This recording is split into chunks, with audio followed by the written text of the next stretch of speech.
Hi class, this is Mrs. Lyons. This video is going to go over what a heating curve is, what each segment represents, and then the calculations that we can do when we are heating water, either from a negative temperature as ice to steam or as just part of the heating graph. So perhaps we'll start with water and go to gas, or start with ice and just go as far as water. Okay, so the first thing I want to kind of talk about is what each step of the heating graph uh, represents. Okay, so if we have water, okay, we know that the melting point of water is 0 degrees Celsius. And we know that the boiling point of water is 100 degrees Celsius. Okay, so when we draw our heating curve for water, our flat parts are going to be at the melting point and the boiling point. Okay, so if we look at this first segment of our graph, okay, segment A, what we have is, and I'm going to write this down here, segment A, there we go. All right, segment A represents a solid, so solid ice, being heated to its melting point.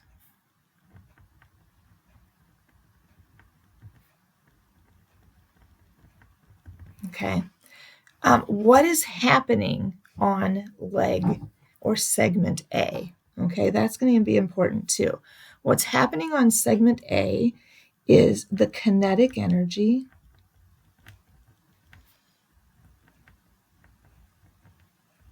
is increasing. Okay, and we say the kinetic energy is increasing. We also know that that means that the temperature is increasing.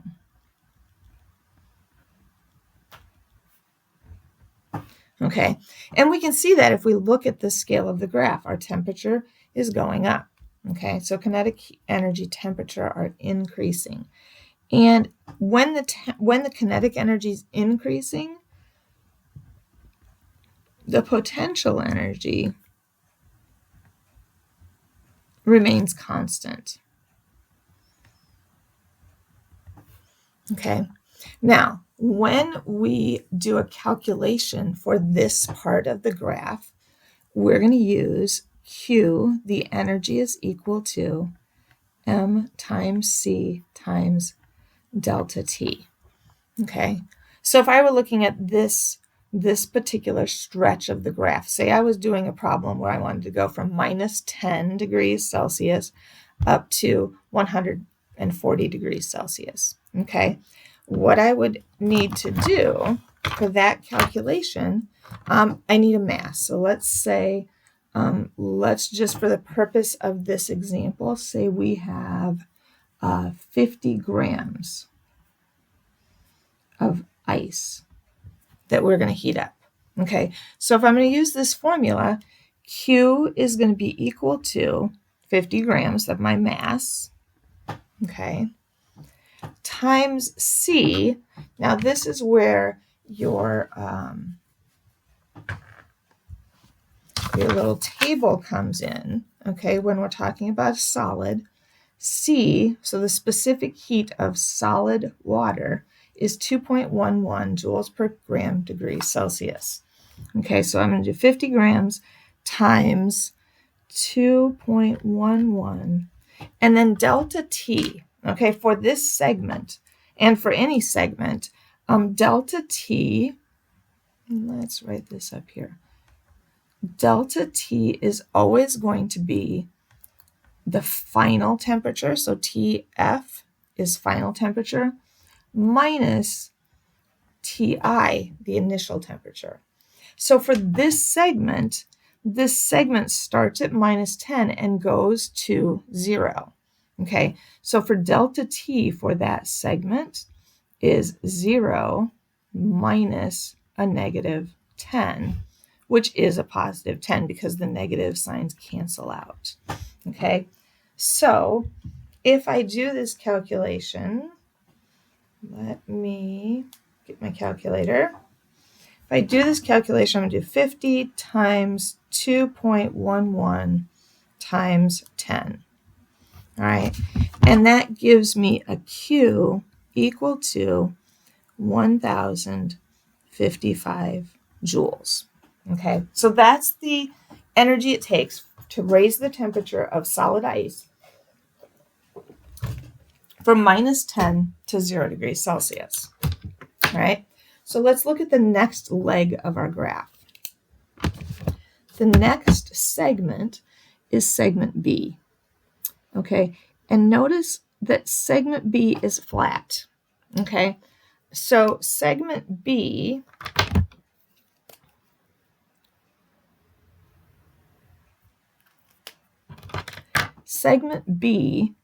represents melting. Okay, so in segment B, our substance is changing from a solid to a liquid. When this is happening, our kinetic energy, I'm going to abbreviate KE, kinetic energy, is constant. And the potential energy is increasing. Okay, so what's happening in segment B is the substance is going through, it's starting where it's all solid, and gradually molecules break off of the solid and become a liquid. Okay, and as we get across this line, when we get over here to the very end of the line, all of our molecules are going to be in the liquid state. Okay, so when we're doing this calculation, there is no delta T, so we can't use Q equals MC delta T. We're going to use Q is equal to M times delta H, or excuse me, H of fusion, not delta H. So H of fusion is the heat that it takes to melt a solid, okay? And if we look at our table here, we're going from solid to liquid. We're going to use Q is equal to mass times the energy of fusion. And it tells us that number is 335.5 joules per gram degree Celsius. So my mass is still the same, so it's 50 grams. And I'm going to take that and I'm going to multiply it by H, so 335.5, okay? And if I do that, I get 50 times 335.5 equals 16,000. So Q is going to equal 16,775 joules. So that's our energy for segment B. I'm going to put a box around these energies so that we can find them when we're ready to. Okay, so now we've got to look at segment C. And if we look at our graph, segment C starts at 0 degrees Celsius and goes up to 100 degrees Celsius. And I'm gonna label, I should have done this before, but I'm going to label. So segment A is all solid. Segment B is solid and liquid. Segment C is all liquid. Okay, so let's do a calculation, or let's talk about what's happening on segment C. So segment C, what's happening is we have liquid water heating up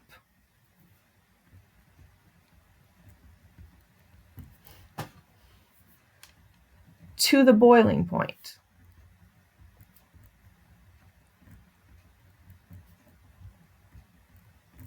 So what's happening here is, again, temperature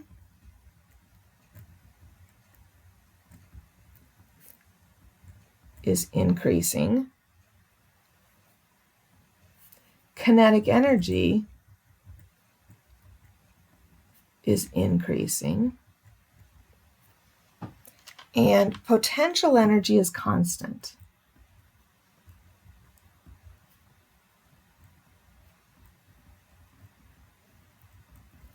All right. So for this segment, we're going to use, for our calculations, Q is equal to M times C times delta T. Okay. If we look at this segment, remember delta T, so delta T is T final minus T initial. All right. In this case, our final temperature is 100 degrees and our initial temperature is 0 degrees. So our delta T is going to be 100 minus 0. So our delta T is going to be 100 degrees. Okay. So when I do the math down here, I'm going to plug in mass. Stays the same for every math problem. So 50 grams of ice. C for a liquid is 4.18 joules per gram degree Celsius. So I'm going to put 50 times 4.18 times, we said our delta T is 100. So let's plug that into a calculator.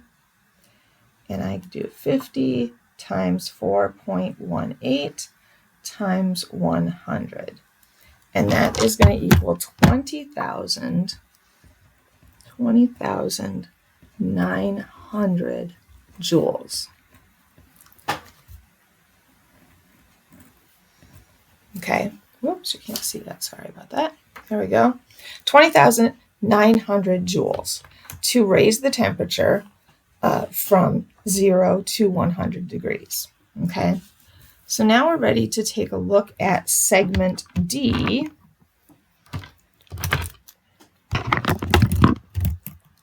And segment D is, again, a flat area. All right. So segment D, what is happening is water is boiling. Okay. So it's going from liquid to gas. Okay. And if you look along this segment, the temperature is not changing. So all of the energy here is going into the transition from a liquid to a gas. Okay, so let's look at what that means.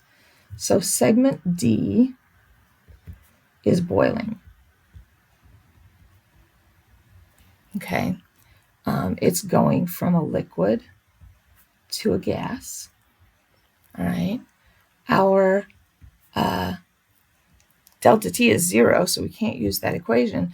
What's happening here is the potential energy is increasing.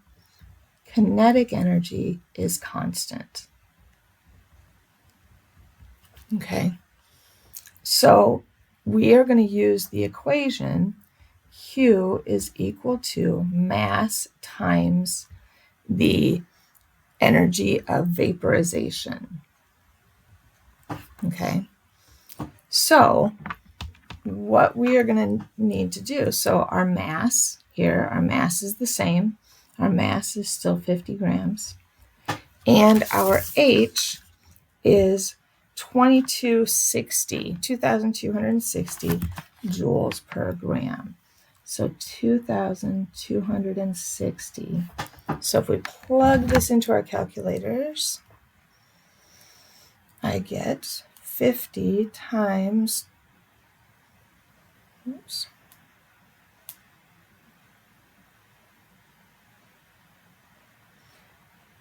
50 times 2260 gives me a Q of 113,000 joules.